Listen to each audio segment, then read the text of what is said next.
Hatshepsut, Namaste, Harun Nefer, and this is Kasak Maya Keperu with another broadcast for you. And today I want to talk to you about was Egypt a matriarchy? Now, this is the reason why I'm bringing this subject up because I've noticed it's been talked a lot about online. Sorry, I just want to have to close some of these darn windows. There's too much open. So let me just close some of this stuff, get it out.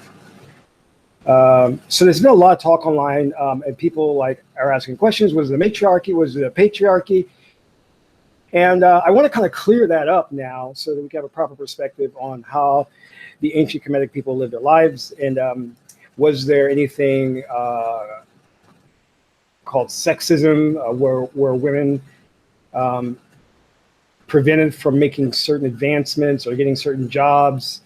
Now, a lot of Egyptologists, there are a couple of female Egyptologists who I've actually heard say that women were oppressed in ancient Egypt.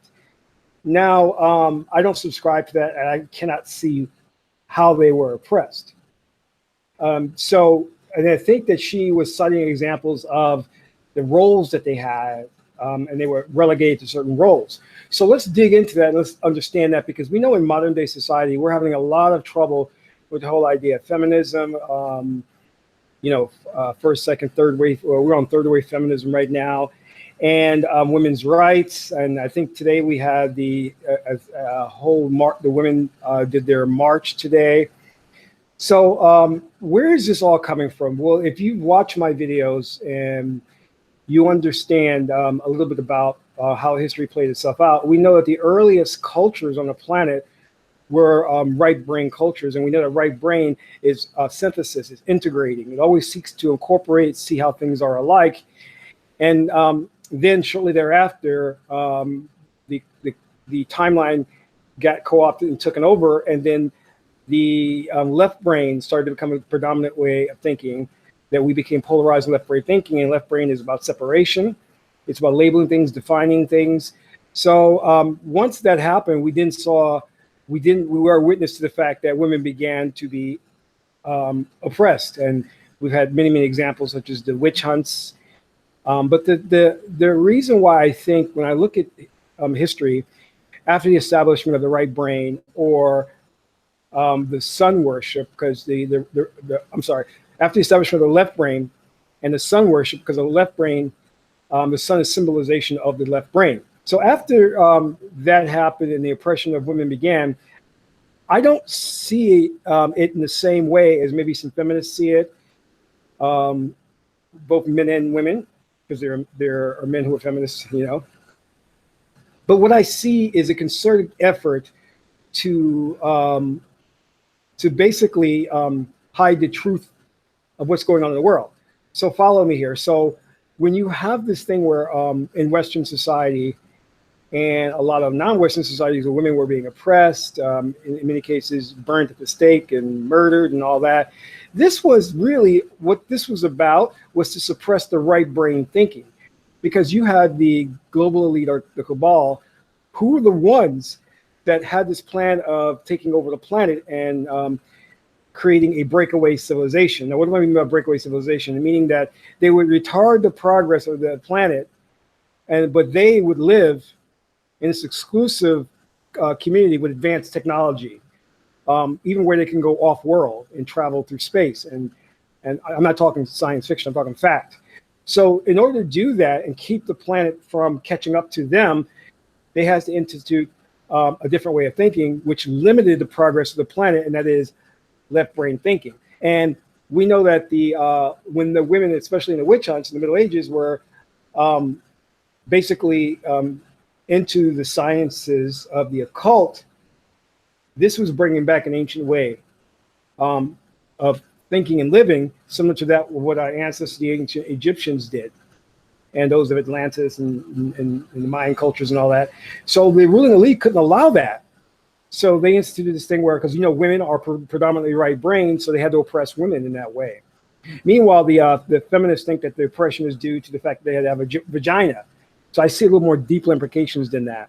So let's go back to ancient Egypt. I'm not going to make this video long. I just want to clear up this whole debate of whether it was a matriarchy. We know that, in fact, Egypt was a matrilineal society, meaning that your kingship, you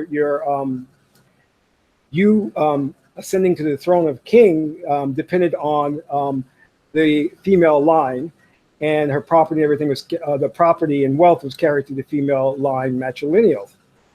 But that does not necessarily mean, as we interpret matriarchy today, when women are in power, that Egypt was a matriarchy. It wasn't. Okay, let's get that straight. If for some weird reason, with the Western mind, if they see women having positions of power, having the right to vote or input, and in some cases, more rights than men, they attribute that to a matriarchy. And I don't know why. The truth of the matter is, Egypt was not a matriarchy and it wasn't a patriarchy. All right, it wasn't led by men, it wasn't led by women. The Egyptians had a very specific way of thinking, which again was right brain synthesis. They lived according to nature and cosmologics, the ordering of things. So follow me here. In our Western society, we have the left brain concept of right and wrong, which is a polarized way of thinking, which you've heard me talk about as the Hegelian dialectic, and which is an incorrect way of thinking. That way of thinking, the Egyptians would not understand. When you come to them and say there's good and evil in the world, they were like, hmm? Or when you come to them come to them and try to impose upon them the idea of a matriarchy, they wouldn't understand that either. And the problem that we have is we have Egyptologists who are nurtured and brought up in a Western world. So when they try to read the hieroglyphics of Metu Neter, they then come with their own biases from the Western world. So when they're reading stuff and seeing stuff, they're going to look at it in terms of not holy scriptures, but spells. Not that women had defined roles, but they were oppressed. So they can't get away from that Western left brain culture. And they imposed that on everything in Egypt. When in fact, we know that the Egyptian language didn't have certain words. So the Egyptians, like we in Western society, we don't honor the dead or the ancestors. And in most African society, and including the Egyptians, they honored the ancestors. So if they looked at what we were doing, it would be very alien to them. Now, what I mean by cosmologics, I mean ma'at, the ordering of everything. So, a child in ancient Egypt would go to school and not learn in specific subjects. They would be synthesized. So there would be no division of subject matter.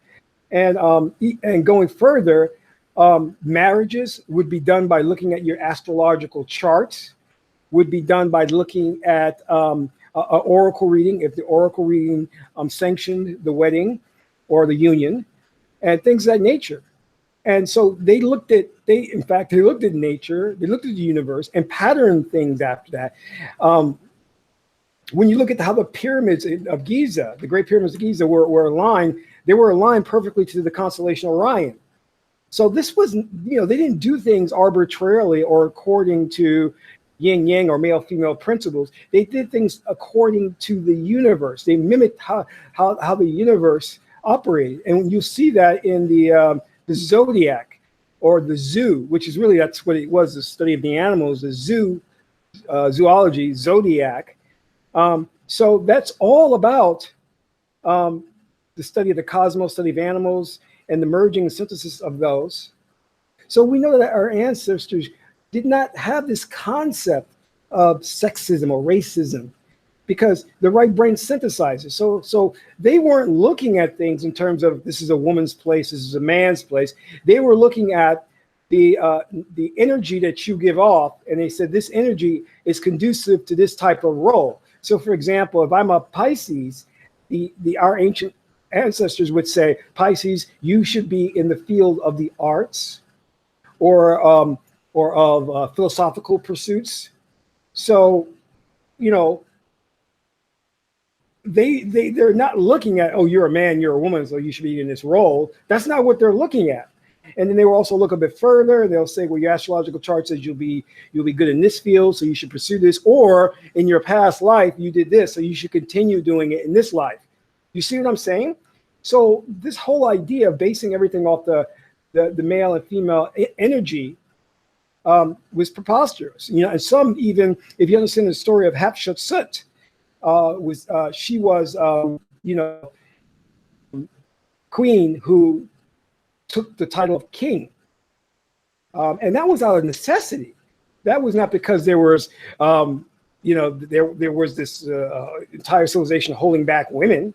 There was no king at that time, so she had to assume that role and then move forward. And then she was also wore the beard and everything, adorned herself like a king. And you must remember, she's facing off on different foreign nations and civilizations who were patriarchy and who were sexist. So she had to pretend to be the pharaoh or come off in that way. But many use that as saying that, oh, Egypt was it was primarily a patriarchy or whatever. I'm like, no, it's not. It was not. It was, they structured everything according to nature, according to cosmologics.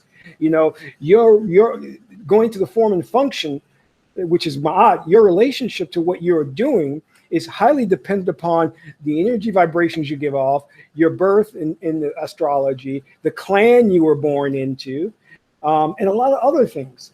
So we have to get this notion out. But the one thing that we know that the ancient magicians did is they did look for ma'at, which was balance and everything. So if you did see the king sitting right next to him was the queen. They always had that balance of energy. Whereas you go into European society, ancient European society, you see many of the civilizations adorned with the statues of a male without the presence of the female. So we know that Egypt was all about cosmologics, balancing of energies, and mimicking the stars in the universe. So if you look at like how they lived their lives, they also and many Egyptologists get this wrong, that they worship death. They didn't worship death. It was the balance again. They understood that to unlock life's mysteries, you had to also go into death and understand what death was about, because your role in life played a very important part in how your death and reincarnation would play out. All right, so we have to get out of these very limited thinking of, it was a matriarchy, it was a patriarchy. Our ancient Egyptian ancestors would have no concept. They wouldn't understand that if you're talking to them, because they were not oppressive based on a penis or a vagina. And in the same token, the society was structured in such a way that there was no shaming of the naked body. So when you see many of the hieroglyphic depictions, the iconography, you'll see an erect penis. You'll see things shaped in the vagina. And this was not shameful to them as we in Western society look upon it now, because it was a natural thing. It comes from nature. So the penis was seen as a natural thing, but also was a metaphor for something more important, which is why you see certain gods with the erect penis, like Amun, like that. So keep that in mind, that these civilizations had a whole different perspective on life that you can't impose on them your Western thinking habits. Because Western world has gone in the wrong direction. It's screwed up, and we see that it's falling apart due to this whole gender infighting and dynamics, and I think that sometimes we can go too far to the left. Of course, we need to correct things and say that the planet's been dominated by a male energy, the patriarchy, too long. But then people come around and they go too far, and then they're like, well, the solution is a matriarchy. We have to give reverence and praise to the divine feminine. No, you have to balance everything out, and make sure that the energies complement each other, and that we get rid of these ideas of right and wrong, because Ma'at tells us, we know that Ma'at is not about, Ma'at, truth, justice, righteousness. If you don't know, the goddess Ma'at. Ma'at is not about punishment. Ma'at is not about righting a wrong. Get that straight. Not about righting a wrong. Mod is about understanding why a person committed infractions or went out of their bounds, and then understanding why did this person do this? What was the motivation for it? And then looking at the underlying need that person had, and then correcting that within society as a whole. Because when an individual engages in incorrect behavior, it is society that has failed the individual. We don't look at the individual alone. We look at what caused society to bring about such an individual. What is wrong with the whole that wasn't supporting the individual? And then, because if you give everything the individual needs, the individual pieces will support the whole, and then everything operates harmoniously. So that's what we have to look at. We have to look at what are the ills of society, and not punish those, but say, how can we bring balance back to everything? And if you look at the I-Ching or the I-Ching, what these mean, the meaning of these are the way, which comes from Jehuti or Tuhuti. The T and the D are interchangeable. And Tuhuti is right brain, energetic or dynamic thinking, fluid thinking. It's not static thinking like the left brain, which needs reference experience, a precedent in order to come forth with solution to something. Because the right brain is intuitive, and it intuits wisdom and knowledge. You know, with that in mind, you see that Ma'at needs Tuhuti. Because the law means nothing without wisdom to understand who should the law apply to and how it should apply. You understand what I mean? So there were no fixed things like that or fixed roles in ancient Egypt, just based on gender. You know what I mean? And I mean, there are some natural inclinations that we do have as male and female energy. Yes, men produce more testosterone, more adrenaline, so they're better at construction and building. Women are more production of the more serotonin and the yang energy, so they're better for other pursuits. Because, for example, the priesthood, the very first priests were priestesses, were women, because women are more predominantly right brain, and the symbol of the right brain is the moon. So we know that the very first priests and priestesses and the secret societies was run by the women. This is why I say, when you look at the witch hunt and the trials, the reason that they were hunting these women down was because they knew the legacy and the history that the ancient wisdom and knowledge, the occult wisdom and knowledge, came from women. And this is how society became so advanced in its knowledge and wisdom, was through the line of women who were able to go into the subconscious mind, intuit wisdom and knowledge, and then take it further to build a society, you know? This is why when we say that women are facilitators of culture, women bring morality to the table. Hence Ma'at, hence Aset or Isis, you know? Hence beauty, they bring beauty, Nebhet or Heheru, okay? And men bring the left brain, Sebek, you know, Harukahuti. So those are things to keep in mind.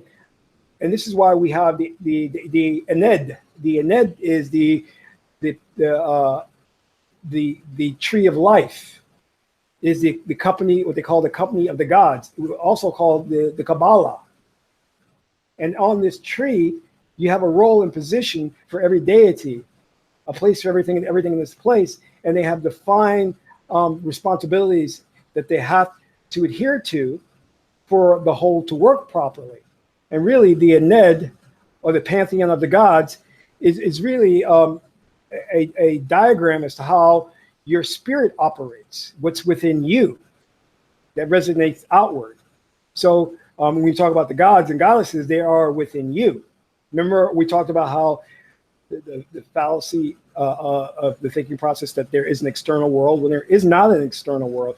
It's all within you, projecting outward a fourth dimensional experience for you to interact with, but it's all a hologram. Okay, so this is why they said the world is Maya. It's an illusion. Okay, keep that in mind. This is why we have modern scientists today talking about how we live in a virtual reality. that was created by maybe advanced aliens. All right. And I'll just touch on that point that the ancient civilizations had contact with interdimensional beings, spirit beings, ancestors. But this notion that the aliens built the pyramids is ridiculous, which is really just to deflect off the fact that ancient civilizations were high tech. And again, another thing that modern archaeologists and Egyptologists can't seem to wrap their head around, because when they look at the Egyptian culture, the African cultures in Central Africa, uncovering the Ethiopian Empire, Nubian civilizations, those civilizations gave birth to Egypt, which is Northeast Africa, because we know in Central Africa, the migration came out of Central Africa to Northeast Africa, and that's where they had the coastal lines that did trade with the Greek Roman civilization, other civilizations. So we know the basis of all that. When you look at how there are these older empires in Egypt, that definitely leads you to the conclusion. And that all the time these archaeologists excavated, they found more and more advanced civilizations. And so when they first found these advanced tools like batteries and things of that nature, they just thought it was a fluke. But the more they dig, the more they're finding more advanced stuff. And they don't want to come forth and publicly state the fact that, hey, you know what? Our labeling and defining left brain, ancient cultures as primitive, was incorrect. In fact, in many ways, they're more advanced than we are today. And to be honest with you, if we had stayed on that space-time continuum, that line, that clock, we today would be traveling and colonizing the stars.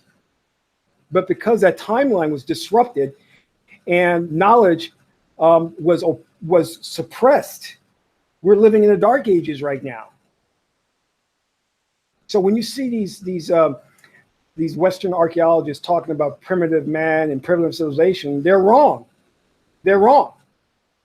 And they think, based on their left brain, that things proceed in a left brain manner, which is civilization starts primitive, and as the decades or years pass or centuries pass, we get more technologically advanced. That's a lie. It doesn't work that way, because time is about cycles. So you may start here, and the civilization is progressing, and then something happens where it'll be natural catastrophe or an invasion, and then their knowledge goes down, because and we also know that civilizations that aren't stabilized and stay in one place, if they're a nomadic civilization, then they don't progress, because they're moving from region to region. But if they're stabilized in one region, they do progress, but there's no guarantee that as time progresses, they will keep going in that direction. In fact, many times the society like the Greeks and Romans collapsed. And then that knowledge has to be uncovered, and they have to start from scratch again. That's how things work. Societies go up, they go down, they go up, they go down.